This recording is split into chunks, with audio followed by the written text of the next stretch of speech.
بیاس اور دریائے ستلج کی درمیانی سرزمین پر واقع ہے.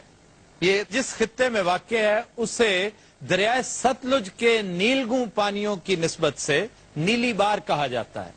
لیکن اب چونکہ نہ وہ پانی رہے اور نہ وہ نیلا رنگ رہا، اب تو صرف ریت ہی ریت ہے، یا اتفاق سے سیلاب کا پانی کبھی اس دریا میں آ جائے تو آ جائے، ورنہ یہ دریا بھی سوکھ چکا ہے. تاریخی طور پر ضلع وہاڑی کی تحصیل برے والا میں واقع ایک قصبہ ہے دیوان صاحب.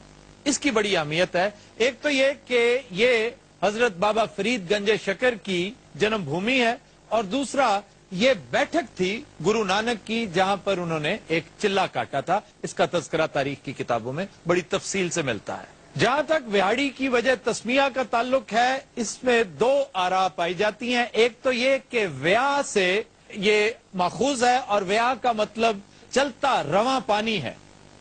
لیکن قرینہ قیاس یہ ہے کہ سوکھے ہوئے دریائے بیاس کو پنجابیوں نے پہلے ویاس کہا، اور اس کے بعد وہ سین ختم ہو گیا، اور کثرت استعمال سے یہ ویاس ویا میں کنورٹ ہو گیا، اور ویا سے وہاڑی آگے یہ نام پڑ گیا. جی، ضلع وہاڑی 3 تحصیلوں پہ مشتمل ہے: بورے والا، وہاڑی اور میلسی. میں سب سے پہلے آپ کو بتاتا چلوں کہ تحصیل میلسی میں ہمارے ایک دوست محمد جنڈیر صاحب ہیں. انہوں نے اپنے قصبہ سردار پور جنڈیر میں جو ایشیا کی بڑی پرائیویٹ ان کی لائبریری ہے، مور دین 4000 وہاں پہ بکس ہیں، اور بڑا اچھا ماحول انہوں نے. جنڈیر صاحب کا کوئی بیک گراؤنڈ پتا ہے آپ کو؟ بڑے ذمہ دار ہیں وہاں پہ. اچھا. یہ خود بھی پڑھے لکھے، اور ان کا ادبی یا علمی لگاؤ اسی بات سے ظاہر ہے. دیکھیں جی، ہم خراج تحسین پیش کرتے ہیں اس جاگیردار کو، بجائے محلات پر، مربوں اور زمینوں پر پیسہ خرچ کرنے کے. انہوں نے ایک سلسلہ فیض، ایک وسیلہ فیض بنایا. میں سمجھتا ہوں یہ بہت بڑی درخشاں مثال ہے. جنڈیر صاحب کو تاریخ ہمیشہ اس حوالے سے یاد رکھے. جی جناب. ضلع وہاڑی برٹش گورنمنٹ نے جن علاقوں کو آباد کیا 20th سینچری کے شروع میں، ان میں سے عارف والا، بورے والا اور وہاڑی، یہ تینوں ٹوئن سٹی ہے. ان کا ایک ہی نقشہ ہے، اور یہ پھر کالونی ایریا ہے. اور اس کے جو اریگیشن ہے وہ کنال پاک پٹن برانچ جسے کہتے ہیں، یہ ہیڈ سلیمان کی سے نکل رہی ہے، اور یہ پاک پٹن کو، عارف والا کو، بورے والا، وہاڑی، میلسی، اس کو سراب کرتی ہوئی ڈسٹرکٹ لودھرا تک چلی جاتی ہے.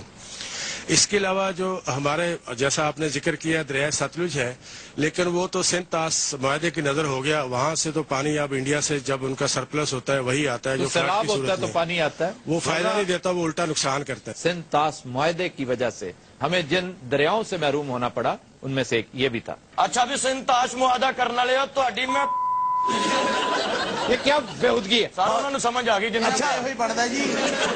سر تسی کیوں روک رہے سانو کرن دے جو ساڈے دل چاہ رہے ہیں. لیکن شائستگی کی حدود میں رہ کے کرتے ہیں. ریتی کا دی شاید کی اگلے ساڈا پانی ڈکن ڈے نے. انہوں نے پانی ڈکتا، میں یہ پینچر دیکھن دو بیٹھا.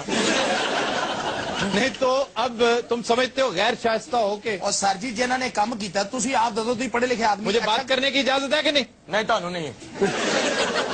جی سر پلیز کیری آن. خواتین و حضرات، مشاہیر کا تذکرہ کرنے سے پہلے ایک اہم اعلان ضروری ہے کہ گزشتہ ہفتے پاک پتن کرتے ہوئے نہ جانے کیوں 2 اہم شخصیات کا تذکرہ ہم نہیں کر سکے. ایک تو ممتاز مذہبی اسکالر ہیں جناب جاوید احمد غامدی، ان کا تعلق پاک پتن سے ہے، بڑی اہم شخصیت ہیں وہ. اور دوسرے ممتاز صحافی مجیب الرحمان شامی صاحب. اچھا جی، مشاہیر کے بارے میں بتائیے، آپ کے ضلع کے کون کون اہم لوگ ہیں، اہم شخصیات؟ میاں ممتاز دولتانہ صاحب بھی ہیں، جو متحدہ مغربی پاکستان جو تھا ایک ہی صوبہ ہوتا تھا، اس کے چیف منسٹر بھی رہے ہیں. اور ہمارے ضلع کے ایک اور مشہور سیاستدان سعید احمد منیز صاحب ہیں، جو پنجاب اسمبلی کے اسپیکر رہے ہیں. ڈسٹرکٹ وہاڑی سے 4 ایم این ایز ہیں، ان میں سے محترمہ تہمینہ دولتانہ ہیں، اصغر جٹ صاحب ہیں، حیات خان ٹوچی ہیں، اور عظیم دولتانہ صاحب ہیں. دور جدید کے مشاہیر میں سب سے پہلے میں سمجھتا ہوں ذکر آتا ہے میجر طفیل شہید نشان حیدر کا، جن کا تعلق وہاڑی سے تھا. شاعر اور ادیب تو اس خطے سے کوئی لمبی چوڑی فہرست ان کی ہمیں نہیں ملتی، لیکن جدید شعراء میں ایک شاعر ہیں عباس تابش، ان کا تعلق میلسی سے ہے، جو ضلع وہاڑی کی ایک تحصیل. بورے والا تحصیل ہے، یہاں کا وقار یونس. وقار یونس کے علاوہ سلیم شیروانی صاحب ہیں، وہ ہاکی ٹیم میں، پاکستان ٹیم کے بڑے اہم سینٹر فارورڈ